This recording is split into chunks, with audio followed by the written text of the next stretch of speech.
Shankara says, what is this body? What is this present physical life? He gives a objective analysis of the physical life.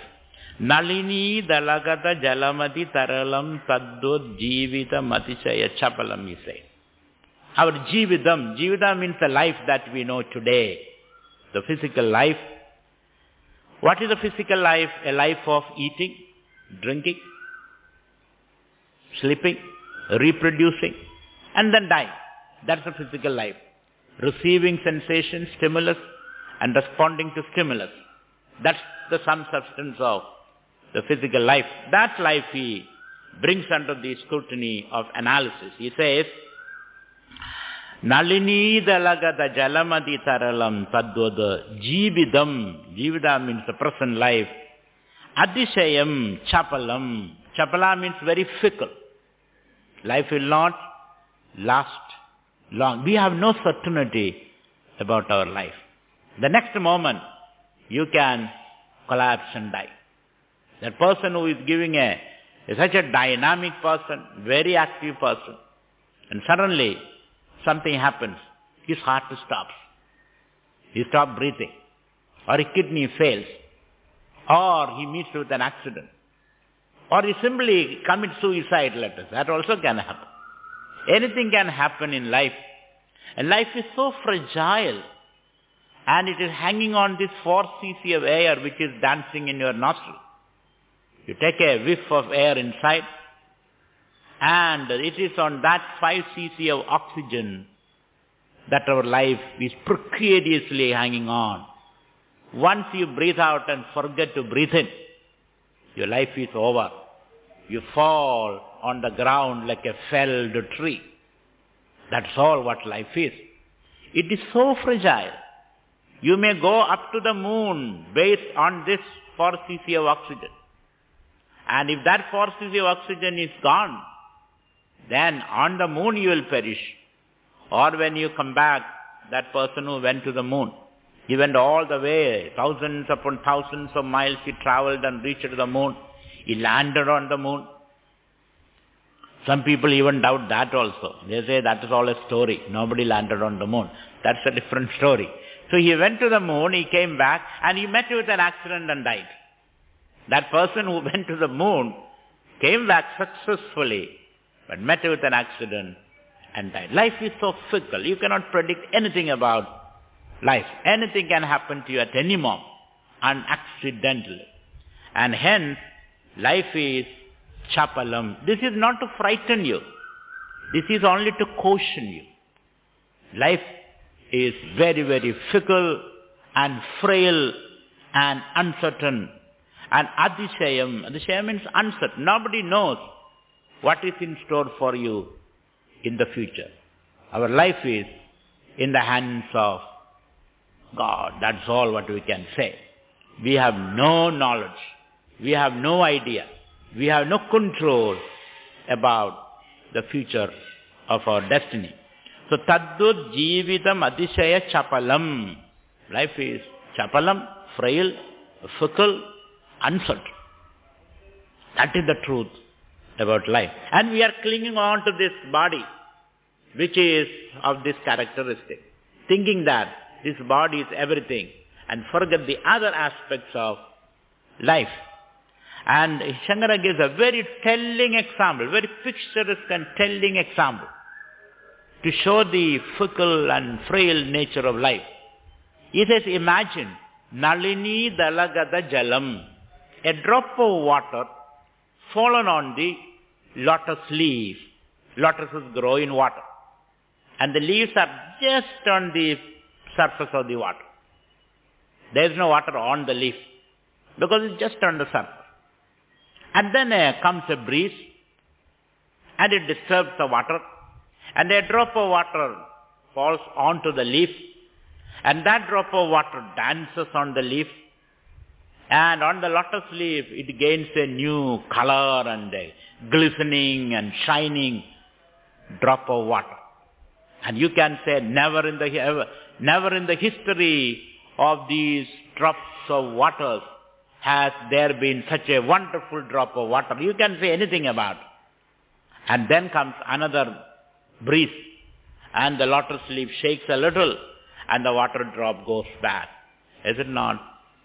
So, when we came into this earth, we started breathing, one breeze. And when we leave the earth, we stop breathing.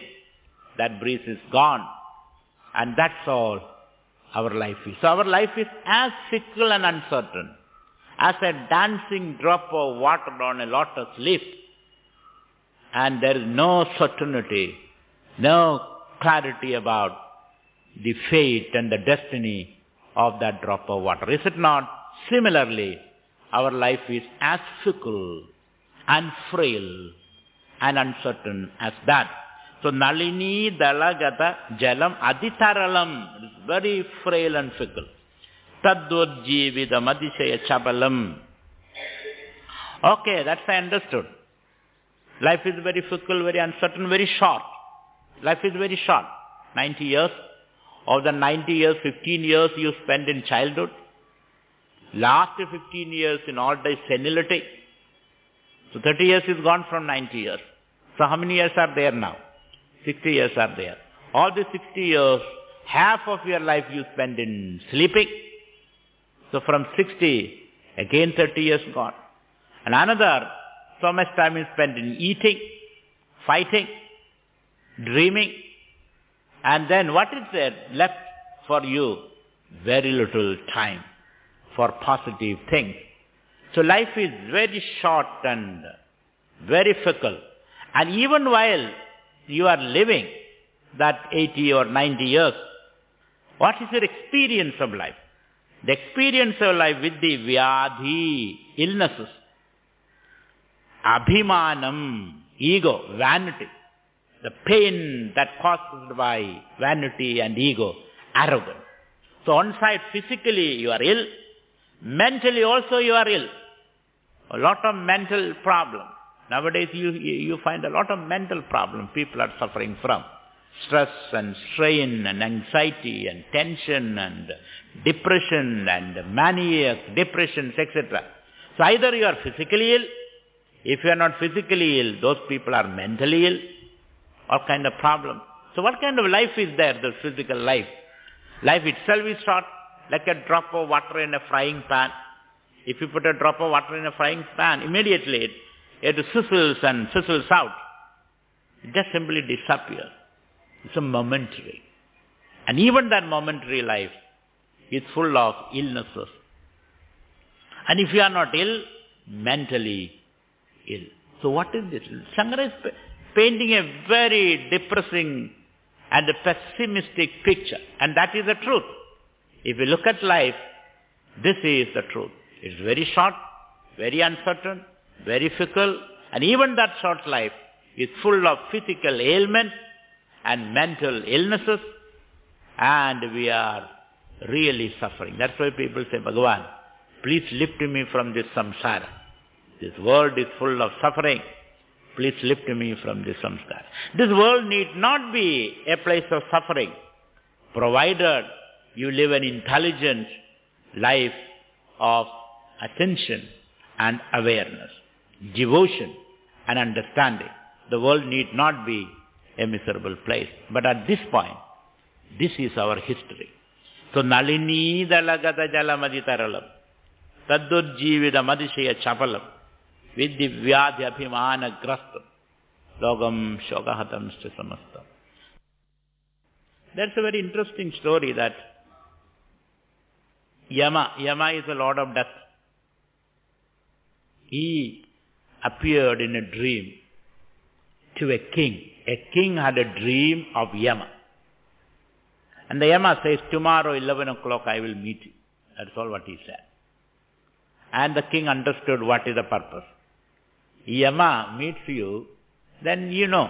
It's like an income tax officer says, tomorrow, come to the office.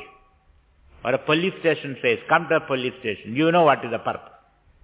So similarly, when Yama appeared in the interview that I am coming tomorrow, 11 o'clock, I'll meet you, the king got panicky. Now I am going to die. I have to escape some or other. The king consulted with his minister. Minister said, doesn't matter. Yama told you that he'll come to the palace. Run away from the palace. Go away from the palace. Yama will come, wait and don't see you. Then Yama is already a very busy person. He may wait for 10-15 minutes, then he will go away. Therefore, you give Yama a slip, he said. Run away from here. So king thought that's a very good advice. He summoned the best horse from his stable, and the horse was brought, and he mounted the horse, and then he drove away. And he drove and then moved, ran, and then till the following morning, 11 o'clock, because 11 o'clock Yama is supposed to come to the palace. So he rode the horse, and finally he reached faraway village. And in that faraway village, he thought, Abba, now Yama must have reached my palace, must be sitting there, and I am here, that fool does not know. So he thought, now let me dismount the horse and take some rest, because I have been riding the horse all the night. Then he dismounted the horse under a tree, and then he thought there was some shade. So he thought, let me rest under the shade of the tree. And then he was reclining on his back. Then his utter horror and surprise, he saw Yama sitting on one of the branches of the tree. Yama said, sorry sir, though I have given you an appointment, generally I am punctual, but this time I couldn't reach there, because I have little busy. I have to have some more interviews, and that took more time, because those people are refusing to come with me. I have to drag them. Therefore I took some time. It is good that you reached here. Now let us go. So this is the situation. You have no control over these things. Understand it, and always ready to leave this world, leave this body. Let's not have any attachment to the body. Body is only an instrument for a certain purpose. When the purpose is over, then the body has no value. It's like a junk car. A car which doesn't respond to your needs. What will you do? You will crush it, put it in the junkyard, and sell it for junk price. Similarly, the body has no. That's why nowadays people say, my eyes I donate, my kidney I donate, because they are of no use at all for the dead man. So similarly, these are all, one has to look at these things very, very objectively, with no sentiment at all. So nalini dalagata jalamadi saralam taddud jividamadishe chapalam viddivyadhi abhimanagrastam logam shogahadam stasamastam. And then we understand, when we are very objective, when we understand that death is certain, and body is very frail, life is very short, when we understand that, whatever life God has allotted to you, you can live that life in a very healthy, with a positive thought.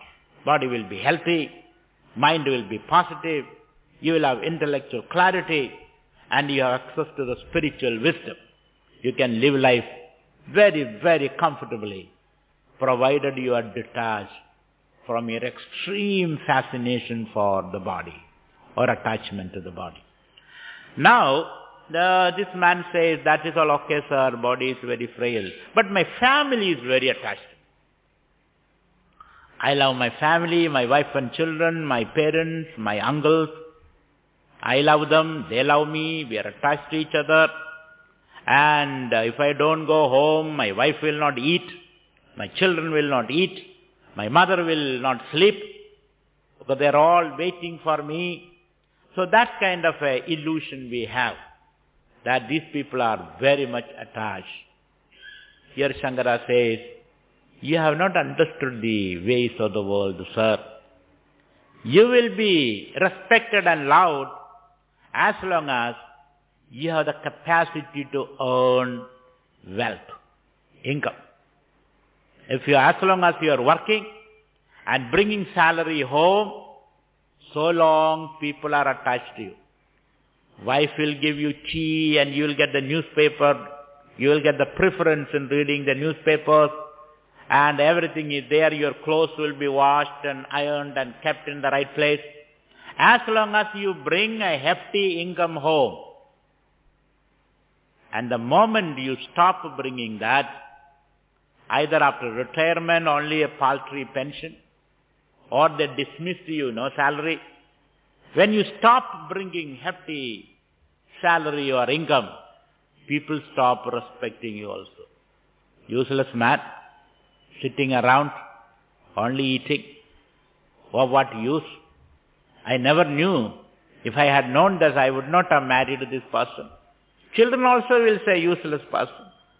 Everybody is earning wealth. He earns nothing. So your fascination, the glamour you have is simply because of your wealth or your capacity to earn wealth and income. Once you lose that capacity, you are no more able to do that. People have no fascination. Is it not the harsher truth? That is the truth, though we don't accept it.